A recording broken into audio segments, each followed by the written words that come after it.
What's going on, everybody? Welcome back for another one here. I promised you guys this year I was going to do things a little differently, right? I want to share some vintage collections that I picked up recently. So I guess I'll start with that. And then kind of, I want to also talk a little bit about Ravnica Remastered, my opinion of it, and Karlov Manor, what we're going to be seeing, in the next release in February. And yeah, just kind of share some of my own personal vintage foil collection with you guys. So, as I mentioned in previous videos, I played Magic a little bit in high school, and that was a long time ago. That was like 20 years ago plus, or roughly 20 years ago. And I didn't, keep any of my cards. Like, one of my biggest regrets, I had an epic Pokemon collection. I'm talking like Charizard, multiple copies of Charizard, Blastoise, Venusaur, Alakazam, Clefairy, all these big hitters, right? And I had a huge collection, like all foil, because I really only cared about keeping the foils. And then Pokemon like kind of died at some point, like in elementary school, I think is when it was. So I sold my collection, my entire collection, for like $50 at a yard sale. That's all I could get for it. Nobody wanted to buy it. Wow, what a mistake that was, but we'll save that for another day. So that all being said, I got into Magic as I've said before, in I think it was like 2020, sometime around there, kind of when COVID was picking up. And I've bought a lot of collections over the last 3-4 years now. And this is kind of my vintage foil collection. None of this is for sale.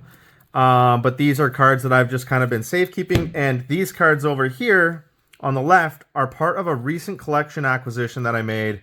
I thought it was a steal. I mean, I don't think people understand how difficult and how rare it is. I bought 600 to 700 vintage foils. I don't think you understand how rare it is to come across a vintage foil collection. And I'm talking like pre 2001, right? Or 2000. When was the last year they printed vintage foils? I can't remember.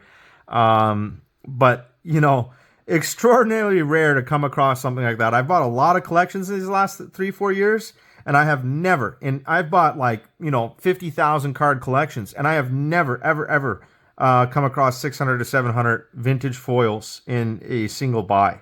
I couldn't believe I got this. Now, I will say, a lot of these have some fog to them, right? I don't know if you can really see it on the camera. A lot of them have a little layer of fog, right?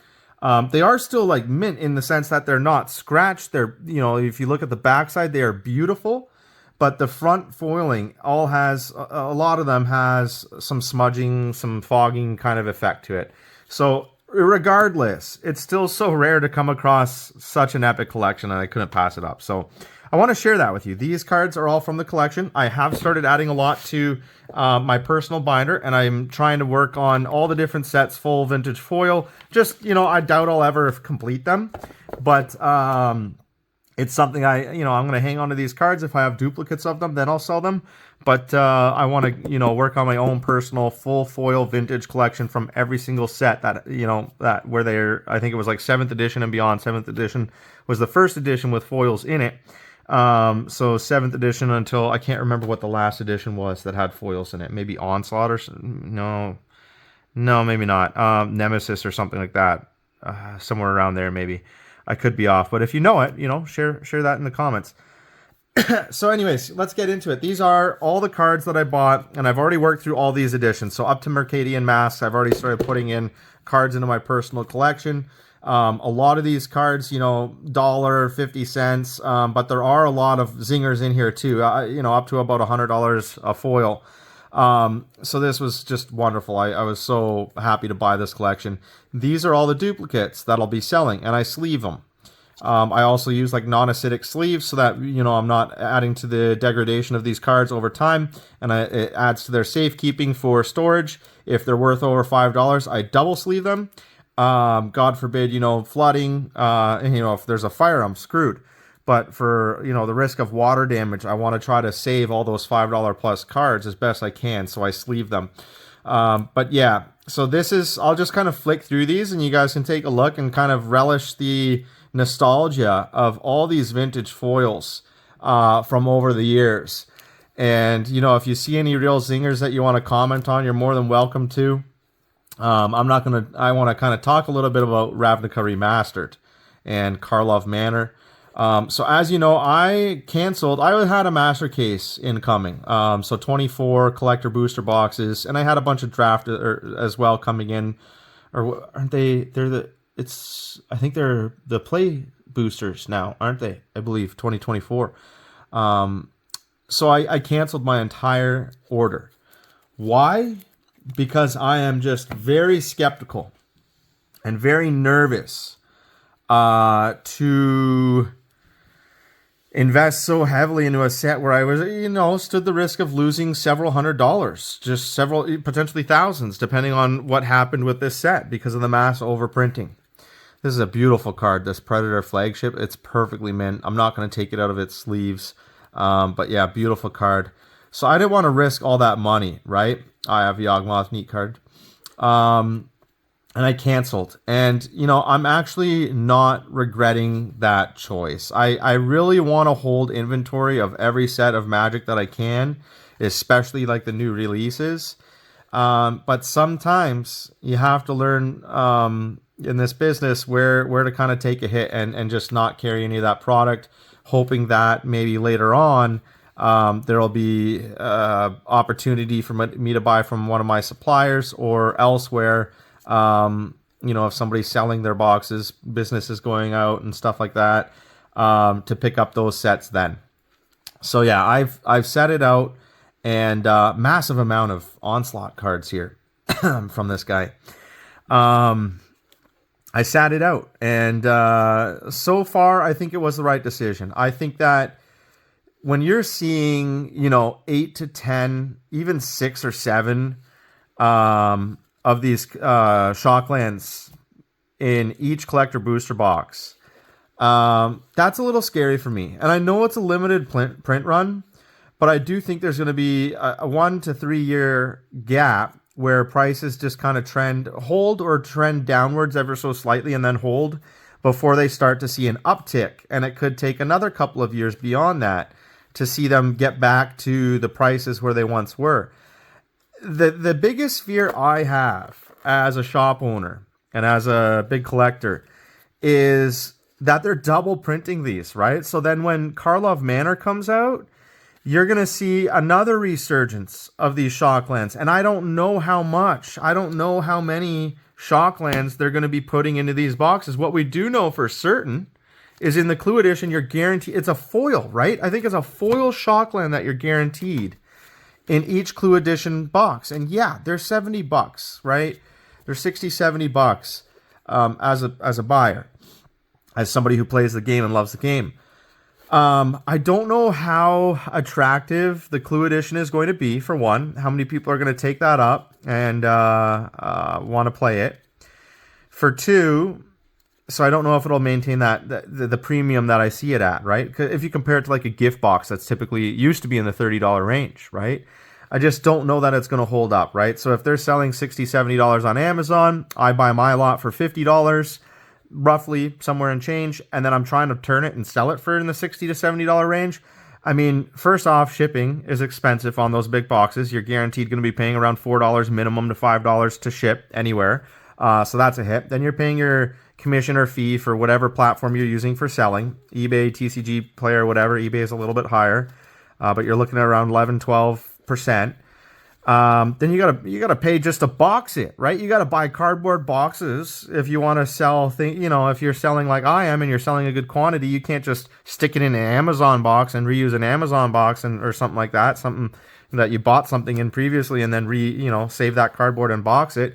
You can't do that. You have to stock up on your boxes. If you include a business card, that's another several pennies there, depending on how many business cards you have. So from my standpoint, there wasn't enough of an opportunity to recoup my investment into buying these two sets, particularly with the risk of Siphon Soul.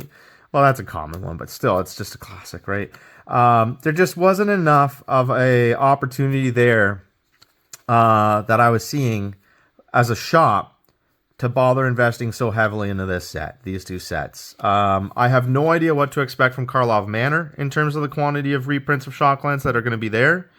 It's nice to see Unfinity holding up. It's really nice to see it holding up. It did take a little bit of a hit, and it's kind of also recouped some of the hit that it took initially. So it's nice to see that. But we still have Wave 2 incoming now with Karlov Manor.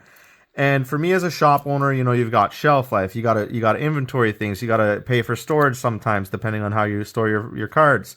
Siphon mine, nice. And it just wasn't there. So I'm sorry for any of you who might have wanted. I have gotten a couple emails from some of you. It's very nice to see, actually starting to see some retention of people on the channel. We finally had 10 subscribers. I know things have been pretty dead for anybody trying to start a new channel on Magic as of late. But yeah, I've gotten some emails from people asking about products that I'm carrying. They want to help support my small shop and buy from me. So sorry to those of you who are hoping to get some of the Ravnica Remastered from me or Karlov Manor. I won't be carrying either of those. But come back in 6 months from now. Come back, you know, midsummer to the fall, and I might have stocked up on those. So we shall see. But yeah, what do you guys think? I mean, I don't know. I'm still not. It's nice to kind of see that things have calmed down a little bit. It was also interesting to see like the massive uptick. You know, now that there's just so many Shocklands out there, everybody's kind of buying them and putting them in their decks, which is nice to see. We'll see how that momentum holds. My concern there being that people who are buying the Shocklands are buying them here and now at release, while the prices have kind of taken a hit. And so there's a risk there, right? That that excitement to buy these cards and get them in a decks might burn out really quickly. Might burn out like in the next few weeks to month. So we shall see. We'll see what happens with the market. It's going to be particularly interesting to see what happens with the market once Brood Blood Curdler. I don't know. No, that's not going to be a big hit, but it's nice to see these rare vintage foils, right? Cephalid Broker. But I if it was, you know, my guess and my bet, and the reason why I canceled my orders is I think that the excitement will wane on the Shocklands going into February, and you'll start to see prices trend down a little bit more again. Probably take another $5 to $10 hit. I think these cards, these Shocklands, could land in the $5 to $10 range. Maybe up to 15. What would be nice though is when reprints hit, it would be nice to see these vintage cards retain their value. Like, they're vintage, right? They're harder to come by, especially in near mint condition. It's just a neat piece to have in your deck to talk about and say, oh, well, you got the modern. I have like the authentic original vintage copy, you know, in foil or whatever. It would be nice to see that start to, and I think you are starting to see that too. I don't know. A lot of you might have noticed that Magic prices have seemed to started to bottom out. Personally, I've been seeing that, you know, Dominaria Remastered, Dominaria United have kind of bottomed out and are starting to see an uptick. There's a lot of different, more recent sets that are starting to see an uptick in pricing and stabilization of pricing, so that's been very nice. Sealed product, especially collector booster boxes, has really stabilized. That's really nice.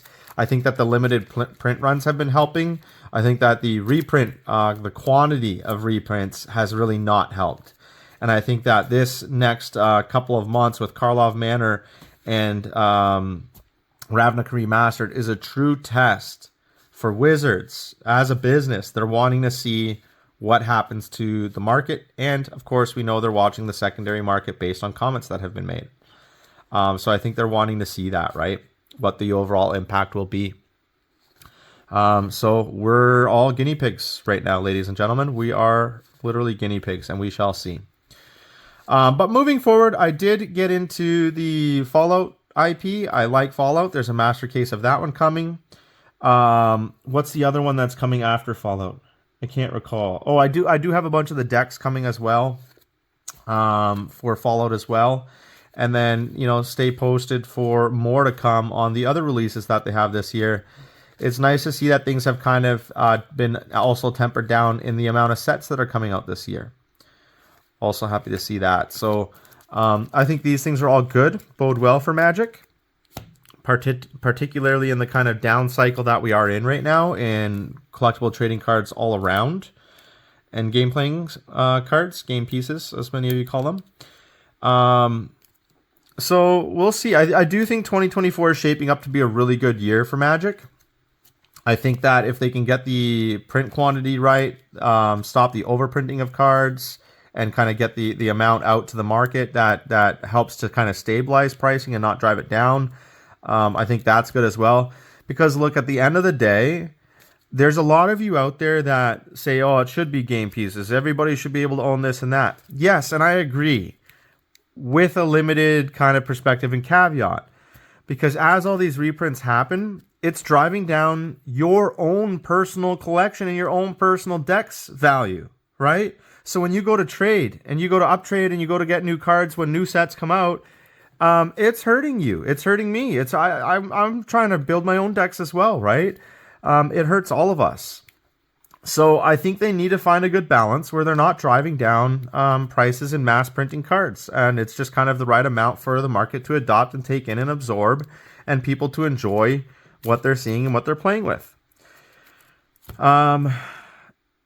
So yeah, that was the entirety of the vintage collection that I picked up. Hope you enjoyed kind of watching that get rifled through while, chatting about things, where I see the market right now. Let me know if you disagree or agree on anything. And then beyond that, I've got some of my old vintage foils in this book here, as well as some of the new ones that I recently picked up. So first and foremost, we've got Apocalypse up to bat. These are, I'm working through, as I mentioned, trying to fill out every single page with vintage foils. Of course, darn near impossible right now. Mask of Intolerance, nice. Darn near impossible right now. But we've got Invasion here. But it still is fun. It's for me, it's a bit of nostalgia, right? I talked at the start of the video of my Pokemon collection that I sold and very much regret having sold, and that nostalgia that hits me when I go through just vintage cards of all forms, particularly Magic and particularly Pokemon, because those are the games that I played or watched my friends play. I watched a lot of my friends play Magic, and I played as well, but only a little bit. So yeah, it's nice to have this, right, and to be able to kind of rifle through these cards. What about you guys? How many of you are collecting vintage foils still? Or did you do away with yours? Or do you have any horror stories like I have from your vintage foil collections that you've sold away? I've heard quite a few, right? It's nice to kind of share my own misery. And here we are in the Judgment now. Cunning Wish is a nice little one there, and that one's a perfectly mint foil. That Cunning Wish, I remember I bought a card for like, I was filling out, I'm working on a PSA 10 Portal 3 Kingdom set. And I bought a card for that, and I think it was like $5 or $10. And whoever it was, they threw in this Cunning Wish. They're like, yeah, if you wouldn't mind helping me out, I'm just trying to start my shop out, and if you wouldn't mind leaving me a good review, I'm giving this to you for, hoping that you kind of, basically not blackmailing me, but kind of bribing me to give them a good review. And I did, of course. I was very happy to get the vintage foil. And at the time I got it, I think it was worth like $1, and now it's like $20 or something like that. So that was pretty sweet. Pretty sweet little gift. Thank you for that. If you happen to see this video and that was you who sold me your card. Unlikely that you'll see this video, but I'm always thankful for things like that. So yeah, it was a really neat collection, right? Like, added a ton of cards to, like, I used to have a long row box and a binder with my higher value vintage foils in it. And now I've got, like, I figured, well, what the hell? I might as well just build up. And we're in Legions now. Figured I might as well just start filling pages, because I am coming across a lot of vintage foils these days. I feel like there's a lot of people who've been backing out of their collections, unfortunately, their lifelong collections. But I'll take those all day. And I'm double sleeving them. Again, acid-free sleeves. And I love, love, love Ultra Pro Platinum sleeves. The one peeve I have about them is if you're not filling the pages in entirety, the bottom right corner tends to curl up. I don't have that problem because this is a massive binder. It's very thick. There's a lot of pages, and I do have a good amount of foil, so it is leveling it out and keeping things flat. where I have gone through and started filling these pages. But I do have some, I still have to finish putting all of these in. So once those go in and another collection that I have, it'll help to flatten the whole thing out in its entirety. Now we're into Mercadian Masks. Have some beauties here in Mercadian Masks. And we'll get to those in a second. But that would be my one pet peeve with Ultra Pro. Otherwise, for like my high value cards, I like to keep them in the Ultra Pro. What are they? They're like 18 page or 9 page with the 9 pockets in the page. Yeah, it's like a 9 pocket or an 18 pocket binder. Not a binder, but like it is a binder, but you know what I mean, where they're bound all in the middle and there's no ring. It's not a ringed binder. Those ones just keep the cards in absolute perfect condition. Again, just highly recommend, your acid-free sleeves, good quality, very smooth, silky sleeves.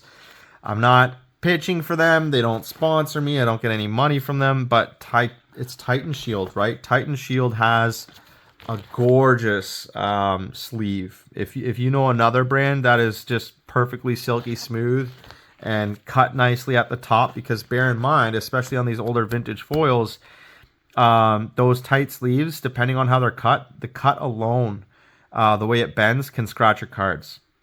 So that's why I like those Titan Shield ones. Heart of Ramos, beautiful, perfectly mint foil. A Horn of Ramos, perfectly mint. Puffer Extract, perfectly mint. Skull of Ramos, perfectly mint. Tooth of Ramos, perfectly mint. And a Worry Beads, perfectly mint. Love those cards. I want to finish those 2 pages if I was like specifically targeting cards to buy.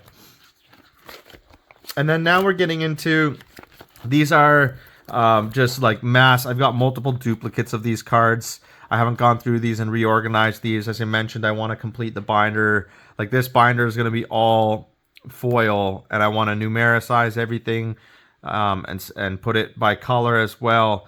So I'm working on that, but these are just like, I think this is a little bit better for us to work through here because you can see a lot more vintage foils here.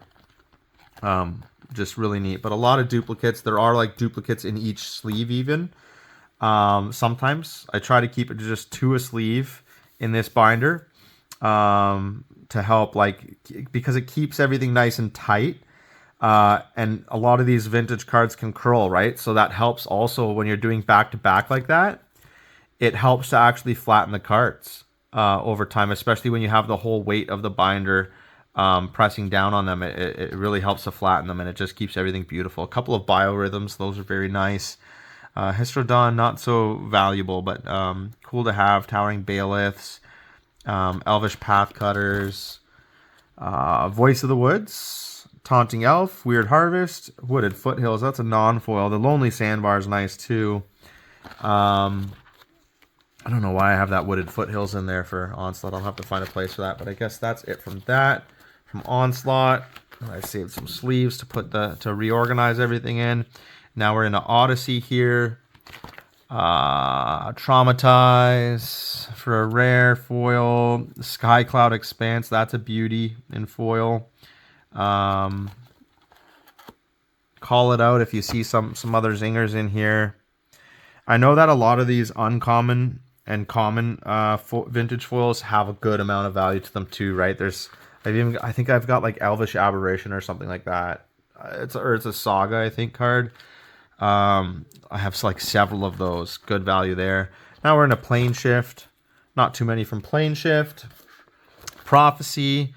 Vitalizing Wind is a good one. Rhystic Siphon maybe, but maybe not. I wish I had a Rhystic Study. That Overburden is mint, and Aura Fracture is also mint. Those are nice. Another Vitalizing Wind and a Sliptide Serpent for a rare, but that Overburden is a beaut. I might actually get that one graded. It's perfectly centered, perfectly foiled. I think it could potentially be a 10. Now we're in a Scourge. Good classic set. I don't think there's any zingers there. Maybe the Dragon Mage. I believe the Dragon Mage is worth quite a bit. Can't remember. It's hard to keep track. There's what, 15,000 variants of cards? Time Spiral, that shouldn't be in there. I'm going to take that one out. I'm going to I have a... I'm keeping those elsewhere. Maybe I'll... No, you know what? I'll leave it there. Maybe I'll put my vintage foils from Time Spiral in here too. I should. I don't know why I wouldn't. Got a pirate ship there, a dragon whelp, Wall of Roots vintage foil, and a cockatrice. Those are nice. Dragon whelp, that's time shifted. Aren't these all time shifted? I don't think these are Time Spiral, right? I actually haven't studied much of the Time Spiral set. I've just kind of put these in here, so I'll have to double check that. I know there's, and then there's Time Spiral Remastered. None of those are in here. Then we've got Torment. I know there's a lot more Torment in the collection I just picked up. And Urza's block. So we've got Urza Legacy, right? And then there is Yavimaya Hollow. Again, a non-foil. I don't know why that's there. Brass Secretary, Disappear, Ivy Seer, to name a few. And then we've got, Hidden Gibbons. I've got several of those too. And then several memory jars. Yeah, 1, 2, 3 Hidden Gibbons, a Fairy Conclave, Devout Harpist. All these memory jars. That's a zinger of a page, man. Pyromancy, like that's a zinger of a page. Archivist. A lot of, and these are all pretty beautiful, these ones that I have in here. I want to work on, if I do have lightly playeds in here, I'm working on, you know, sifting through those and replacing those with near mints. Great Whale, Attunement, Hidden Ancients, Carpet of Flowers, good old Carpet of Flowers, but not foil from the Saga set here. These are, it looks like I just put these away probably because Dark Ritual, because they were perfectly mint. Thran Quarry, Copper Gnomes, Tainted Aether. Then we got some 7th edition back here. Beautiful Fire Diamond, Shannon Dryads, sorry. Twiddle was another one that somebody gave away for free for a good review. That's a nice one to have. Receive for free. We got Sengir Vampire and Aram Jajin. That Ball Lightning used to be $100 here. The Icy Manipulator. Those used to be pretty cool. They've lost a lot of their value over the years here since 21. But yeah, that's everything. Thought it would be neat to go through that with you. I promised I'd be getting into more vintage and collection acquisitions, so I wanted to deliver on that. Much more to come. Still, I've talked a lot about this one particular. There was 3 particular vintage collections that I acquired in 23 that were just legendary, beautiful. Especially considering how much I paid for them, and I was willing to give them whatever they wanted. I won them at auction, so I would have bid a lot higher, but nobody was biting. So that's pretty sweet. I've moved away from Goodwill auctions now. I've learned a lesson there. I wouldn't recommend it. But yeah, let me know what you think. If you want to see some more of this type of content, let me know about your thoughts about Ravnica Remastered and Karlov Manor. I'm curious to hear if you liked my commentary on that as well, or if you disagree with anything, or if you've kind of taken the same approach. And yeah, stay tuned for more, ladies and gentlemen. Stay tuned for more. Cheers.